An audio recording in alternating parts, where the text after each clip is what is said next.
পাকিস্তানের বেলুচিস্তানে বিচ্ছিন্নবাদীদের হাতে জিম্মি হওয়া জাফর এক্সপ্রেস ট্রেনের 450 জন আরোহীর মধ্যে 104 জনকে উদ্ধার করা হয়েছে। তবে উদ্ধার তৎপরতা এখনও অব্যাহত রয়েছে। পাকিস্তানের নিরাপত্তা বাহিনী জানিয়েছে উদ্ধারকৃতদের মধ্যে 17 জন গুরুতরভাবে আহত, যাদেরকে হাসপাতালে ভর্তি করানো হয়েছে।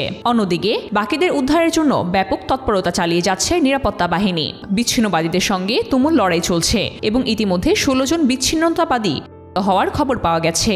মঙ্গলবার 11 মার্চ বেলুচিস্তান প্রদেশের বেলুচ লিবারেশন আর্মি BLA নামক সশস্ত্র গোষ্ঠী এই ট্রেনটিকে আক্রমণ করে। ট্রেনটি কোয়েটা থেকে পেশোয়ার যাচ্ছিল এবং এতে প্রায় 450 জন যাত্রী ছিলেন। BLA-র সদস্যরা ট্রেনটিকে নিয়ন্ত্রণ নিয়ে একাধিকবার হামলা চালায় এবং ঘটিয়ে যাত্রীদের আতঙ্কিত করে। তাদের দাবি, পাকিস্তান সরকারকে 48 ঘন্টার মধ্যে বেলুচ রাজবন্দীদের মুক্তি না দিলে তারা ট্রেনের সব যাত্রীকে করবে। এ ঘটনা পাকিস্তান রেলওয়ে কর্তৃপক্ষের জন্য একটি কঠিন চ্যালেঞ্জ হয়ে দাঁড়িয়েছে। ট্রেনটি একটি দুর্গম টানেলের মধ্যে আটকা পড়ায় নিরাপত্তা বাহিনী দ্রুত সেখানে পৌঁছাতে সক্ষম হয়নি। তাই রেল কর্তৃপক্ষ বিশেষ একটি ট্রেন পাঠানোর ব্যবস্থা করেছে।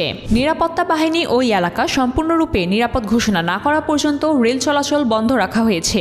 রেলওয়ে প্রধান আমির আলী জানিয়েছে, এই পরিস্থিতিতে যাত্রীদের নিরাপত্তা নিশ্চিত করার জন্য নিয়মিতভাবে নিরাপত্তা সংস্থাগুলোর সঙ্গে যোগাযোগ রাখা হচ্ছে।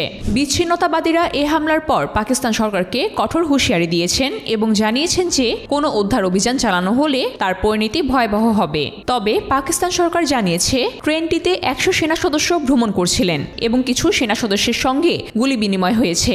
হামলাকারীরা রেল লাইনে মেরে ট্রেনটিকে নিয়ন্ত্রণ নেয়। অপরদিকে বিবিসির দেয়া এক তথ্য অনুযায়ী ট্রেনে কিছু যাত্রী আতঙ্কিত হয়ে ট্রেন থেকে লাফ দিয়ে পালানোর চেষ্টা করে। প্রায় 80 জন যাত্রী নিকটবর্তী একটি স্টেশনে পৌঁছাতে সক্ষম হন।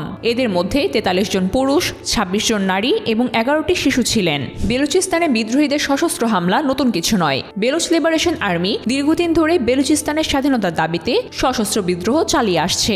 পুলিশ স্টেশন, রেলপথ ও মহাসড়কে প্রায় এই ধরনের বিদ্রোহী গোষ্ঠী হামলা চালিয়ে থাকে। তবে গত কয়েক মাসে এই অঞ্চলের নিরাপত্তা পরিস্থিতি আরও অবনতির দিকে এগিয়েছে।